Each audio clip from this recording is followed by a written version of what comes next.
What if Mark Grayson wasn't raised by his father, but by Cecil Stedman? Sounds fine, right? Yeah, it really isn't. On the surface, the Grayson family looked completely normal. Dad's a hero, mom's home, little Mark. Picture perfect. But Nolan Grayson had received his orders from the Empire, and that evening something inside him just broke. 1 second, he didn't plan it, but she fell, and she didn't get up.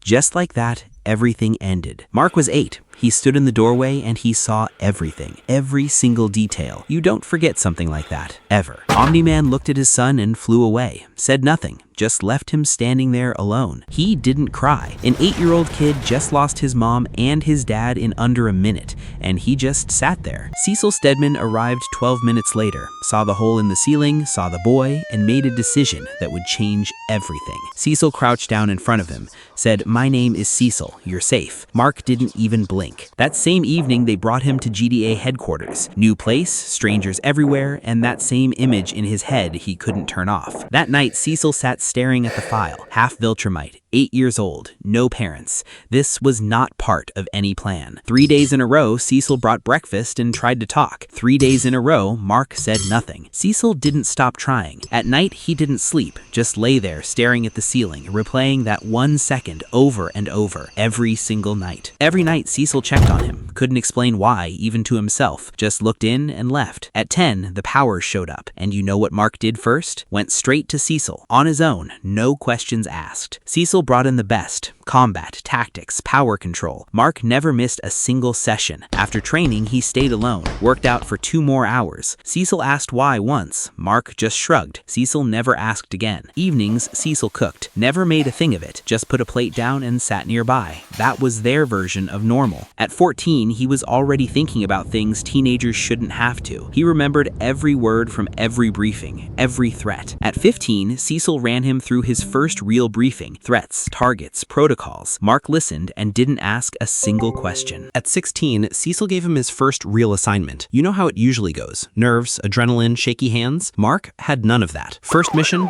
armed gang with military-grade hardware. Police were already falling back. Standard GDA situation. He just came in from above. No warning, no speech. The guys with guns didn't even get to process what happened. He wasn't angry, wasn't enjoying it, just cleared them one by one. Clean, efficient, like he was doing homework. Under 2 minutes, 16 years old, solo. The cops just stood there staring. They didn't even know what to say. At debrief, Mark said exactly 3 sentences. Cecil listened, and for the first time in years, he almost smiled. Sometimes in flight, something flickered, something like a normal kid, but he put it out, every time, immediately. And then a ship approached Earth. Small, 1 pilot, clearly had the wrong planet. Happens to the best of us. Alan the alien, Coalition planet tester. Good guy, just had the wrong address. Honestly relatable. Mark saw him and something inside just clicked. An alien, near Earth. His brain gave exactly one answer, and that answer was wrong. Alan didn't even get to open his mouth. Mark hit first. No warning, no questions, just hit. Alan had the wrong planet, raised his hand to say hi, got hit in the face at the speed of sound. Not his best day. Alan kept trying to talk. Mark wasn't listening. In his head, there was only one scenario. Alien near Earth means threat, means remove. Alan was strong, but Mark never gave him time to get going. Final hit, and that was it. Silence. The Coalition just lost their best planet evaluator. Earth would never know. Mark never thought about it. He hovered above Earth and looked down.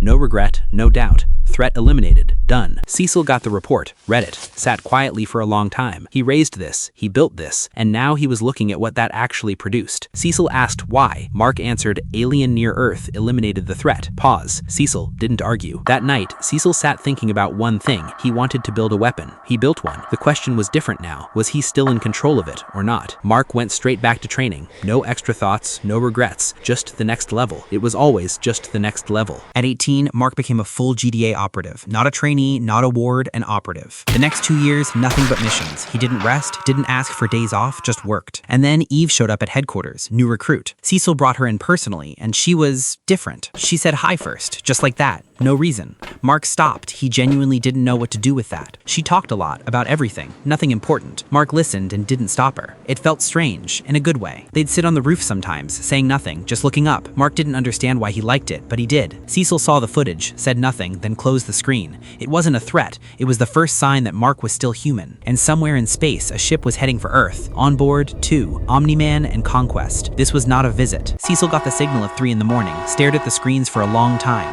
then said one thing: "Wake Mark." 2 signals on screen. Mark stared at them without speaking. Cecil waited for a reaction. Mark said, "Understood. When do they arrive?" They arrived in the morning. No warning. 2 shockwaves, and the city already knew something was wrong. Omni-Man landed calm, looked around. Something in his face, not anger, something else. But he wasn't here for that. Conquest landed half a kilometer away. Different. He didn't need to look around. He already knew exactly what he was going to do. GDA heroes arrived 4 minutes later, 7 of them. All knew what they were walking into. Nobody stepped back. Omni-Man spoke calmly. Earth will submit to the Empire, not up for discussion. One hero didn't wait to hear more. Heroes hit him all at once. Omni-Man just responded, no anger. Every single hit he landed cost them too much. Conquest operated differently. No negotiations. For him, this was entertainment, and it showed. In the command center, 2 fronts were burning red. 7 heroes, 2 already weren't responding. Cecil didn't move. Everyone running around him, he just stood there, watching the screens. One option left, the one he had been saving. Cecil said it straight. 2 targets. One of them is your father. Mark was quiet for 3 seconds, stood up, walked out. No words. He punched through the ceiling and went straight up, exactly like his father did 10 years ago, just in the opposite direction. Conquest put down 3, stood over them scanning around, bored expression. He needed more. Mark didn't introduce himself, came in at full speed.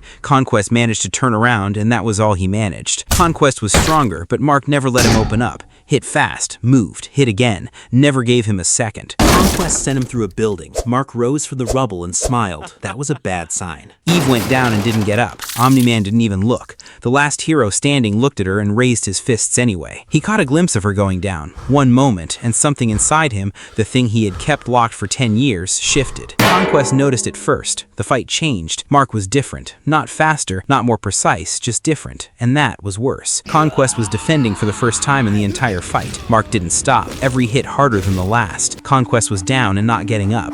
Mark stood over him. No celebration. Just looked toward where his father was and started moving. 10 years, and now they were standing 2 meters apart. Father and son. Nobody said a word. Omni-Man looked at him, saw the boy he left behind, then something in his face closed, like a door shutting. Mark looked at his father, waited 8 years for this, never told himself he was waiting, but he was. Omni-Man said something, 1 sentence. Mark didn't wait for a second. This fight was different. Mark could feel it. Conquest was an enemy. This was something else. Omni-Man stopped holding back. 1 hit, and Mark went through the building like a stone through water. He lay in the rubble, looked at the blood on his hand, and felt something click into place inside him, permanently. He got up, slowly, then fast. Viltrumites don't know what adrenaline feels like. Mark did, and right now, he felt every bit of it. Omni-Man saw him and understood. This was a different person. He changed in 30 seconds of rubble. Now, it was a different fight. Mark was hitting even. Every exchange cost the city another block. Omni-Man grabbed him and said something quiet, just for him. Mark, for a fraction of a second, went still inside. 1 second, he looked at the city, at the ones who were down, at the car, and the hesitation left, for good. Omni-Man was defending for the first time in the entire fight. Mark didn't stop, at all. Omni-Man was losing, and on his face was something a Viltrumite shouldn't have. Something that looked like pride in his son. 1 hit,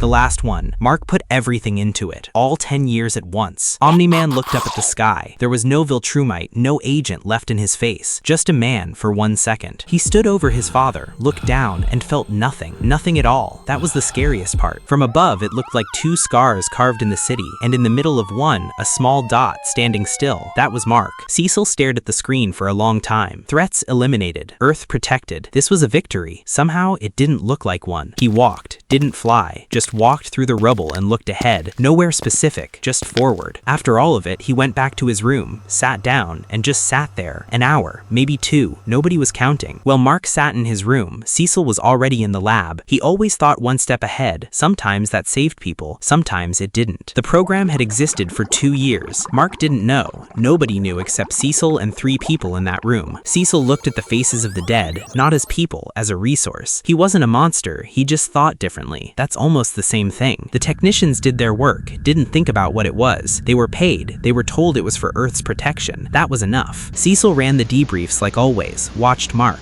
looked for signs of instability. Mark was stable. That itself was the bad sign. The program reached its final stage. Cecil authorized initialization. Nobody objected. rejected. There was nobody left to. He came to the roof, sat in the same spot. The space beside him was empty. He looked at it once, didn't look again. Cecil gave a command. They turned, all of them, in unison. He looked at this and thought, it works. He didn't think about what it looked like. Cecil called it enhancement. Looking at it was hard. This was a person. Was. He didn't plan to go there, just walking. Stopped. Something was breathing behind the door. Not quite. The door opened, and he saw them, all of them, just stood there and looked. Words didn't come. And then he saw her, at the end of the row, her face, her hair, and a metal arm from the shoulder that was never there. His hands were shaking. For the first time in all of this, the person whose hands never shook. They were shaking. He said her name. She turned her head, looked at him, and nothing. Empty eyes. Her face, someone else's eyes. The technicians backed away. Mark was faster. What happened next took less than 10 seconds. Cecil walked in, saw Mark. Between them stood what was left of people they both knew. Nobody said a word. Cecil explained calmly. They died for Earth. Now they continue. He didn't think it was wrong. He never did. That was the problem. Mark looked at him for a long time. Everything was in that look. Then he walked toward him. Cecil didn't step back. He never did. Mark grabbed him. They looked at each other up close. The last second. The hybrids stood along the wall, waiting for a command. The command didn't come, and it never would. He didn't hit her, just switched her off. Looked at her face one last time, and switched her off. He walked past them, didn't look, left, and the door closed behind him. From the outside, GDA looked exactly the same. Lights, guards, quiet. The world didn't know what happened inside. It never would. The city was alive. People going home. Someone laughing. Someone having dinner. Nobody knew what happened today. Not about his father. Not about Cecil. Not about the lab. No more enemies. His father dead. Cecil dead. Eve switched off. Earth protected. And he's standing alone. No purpose. No mission. Just standing. He stepped off the edge and flew upward. Slowly. Nowhere specific. Just up. Away from all of it. Earth was safe. All threats eliminated. This was a victory. He stood above it alone. And this was the victory. This is exactly what it looks like.